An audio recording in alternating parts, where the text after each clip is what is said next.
శ్రీ గురు గణేష మేధా దక్షిణామూర్తి సహిత శ్రీ బాలా త్రిపురసుందరై నమః. సనాతనం ప్రేక్షకులకు శుభోదయం. ఆశ్లేష నక్షత్రంలో జన్మించినటువంటి వారందరూ కూడా ఆశ్లేష బలి కార్యక్రమం చేయించుకోవాలి.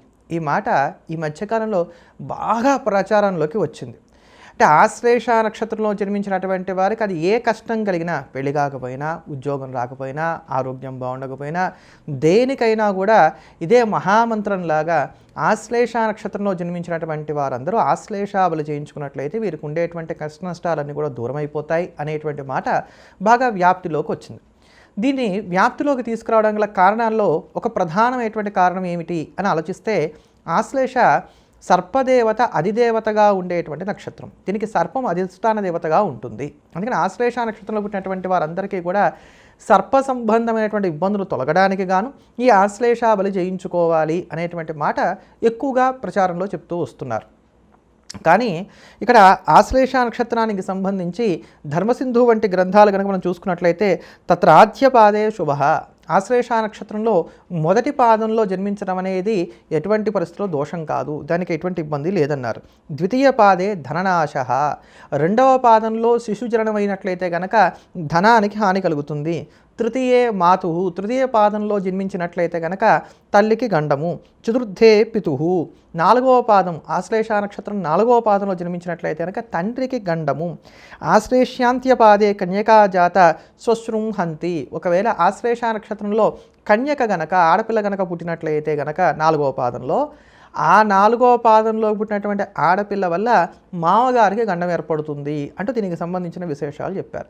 ఇక్కడ గండము అనగానే వెంటనే వాళ్ళందరూ చనిపోతారు అనడానికి అవకాశాలు ఏం లేవండి. వాటికి ఆస్కారం ఉంది అనేటువంటి ఒక సూచన. అందుకని అంతకు సంబంధించి దానికి సంబంధించినటువంటి శాంతి చేసుకోవాలి. ఈ ఆశ్లేష జరణ శాంతి ఎలా చేయాలంటే, మూలా నక్షత్రంలో జన్మించినటువంటి వారికి ఎలా శాంతి చేస్తారో అదే ప్రకారంగా శాంతి చేయాలంటూ ఆశ్లేష జరణ శాంతి విధానాన్ని చాలా స్పష్టంగా శాంతి సాగరము, శాంతి కమలాకరము, అలానే ధర్మసింధు వంటి గ్రంథాలని విశేషంగా చెప్పుకుంటూ వచ్చాయి. వీటిలో ఎక్కడా కూడా ఆశ్లేష నక్షత్రంలో జన్మించినటువంటి వారు ఆశ్లేష బలి చేసుకుని తీరాలి అనేటువంటి మాట మాత్రం చెప్పాల. మళ్ళీ ఈ ఆశ్లేష నక్షత్రంలో జన్మించినప్పుడు ఈ దోషాలు ఉన్నాయి కనుక అప్పు చేసి ఈ పరిహారాలు చేయాలి అనే మాట కూడా ఏమి లేదు. అనేకమైనటువంటి శాంతి విధానాలు ఉన్నాయి. వారి వారి స్తోమతకు తగ్గట్టు వాళ్ళు చేసుకోవచ్చు. తుదకు మనకి ఎక్కువ ధనం లేదు, మన దగ్గర ఇలాంటివన్నీ చేయించుకోవడానికి అవకాశం లేదు అనుకున్నట్లయితే రుద్రాభిషేకం చేయించుకున్నా కూడా ఈ దోషాలు పోతాయని అంటూ దీనికి ఉన్నటువంటి విశేషాన్ని చెప్పారు.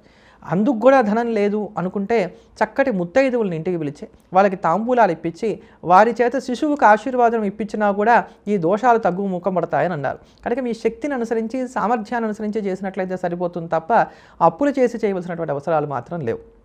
మరి ఈ ఆశ్లేషావళి సంగతి ఏమిటి అంటే, ఆశ్లేషకు సర్పము అధిదేవతగా ఉంటుంది అని ఇందాక కూడా చెప్పుకున్నాం.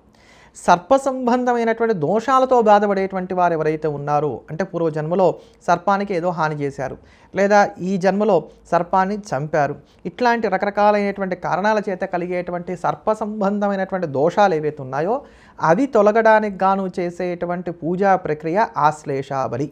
అది ఆశ్లేష నక్షత్రం ఉన్న నాడు నిర్వహిస్తారు కనుక దానికి ఆశ్లేష బలి అనేటువంటి పేరు వచ్చింది. ఈ ఆశ్లేష బలి విశేషంగా జరిపేటువంటి చోటు కుక్కే సుబ్రహ్మణ్యం కనుక అక్కడ చేయించుకుంటారు చాలామంది. మంచిదే, కుక్కే సుబ్రహ్మణ్యంలో కూడా చక్కగా చేయించుకోవచ్చు. అయితే ఇది ఎవరు చేయించుకోవాలి? ఇటువంటి ఈ సర్పదోషాలు ఉన్నటువంటి వారు. ఈ సర్పదోషాలు ఉన్నాయి అనేది జాతకం ద్వారా జ్యోతిష్కుని సంప్రదించి తెలుసుకోవచ్చు. తీవ్రమైనటువంటి చర్మ వ్యాధులు ఉండటం, సంతానం కలక్కపోవటం, లేదా మానసికంగా కూడా రకమైనటువంటి ఇబ్బందులు రావడం, ఇట్లాంటి రకరకాలైనటువంటి దోషాలను ఈ సర్పదోషాల కింద లెక్కగడుతూ ఉంటారు. వీటన్నిటిని బట్టి తెలుసుకోవచ్చు అని చెప్పని దీని ఒక అంచనాగా మనం చెప్పుకోవచ్చు. ఏమైనప్పటికీ జాతకరీత్యా చూసి తెలుసుకొని ఎవరికైతే కనుక ఈ సర్ప సంబంధమైన దోషాలు ఉన్నాయో వాళ్ళు మాత్రమే ఆశ్లేష బలి చేయించుకున్నట్లయితే సరిపోతుంది. కనుక ఆశ్లేష నక్షత్రంలో జన్మించినటువంటి వారికి ఆశ్లేష బలి చేయించుకోవాలనడంలో ఎంత మాత్రము కూడా నిజం లేదు. ఆశ్లేష బలి కేవలం సర్ప సంబంధమైనటువంటి దోషాలు తొలగడానికి గాను చేసేటువంటి ఒక విశేషమైనటువంటి ప్రక్రియ. అది సర్ప సంబంధమైన దోషాలు పోవడానికి మాత్రం అత్యద్భుతమైనటువంటి విధానంగా మనం చెప్పుకోవచ్చు. కనుక ఆశ్లేష నక్షత్రంలో పుట్టిన వాళ్ళందరూ ఆశ్లేష బలి చేయించుకోనక్కర్లేదని మరోవారు విన్నపం చేసుకుంటూ ఇటువంటి మరో మంచి అంశంతో మళ్ళీ కలుద్దాం. ఎల్లప్పుడూ దేశాన్ని ప్రేమిద్దాం, దైవాన్ని స్మరిద్దాం. స్వస్తి.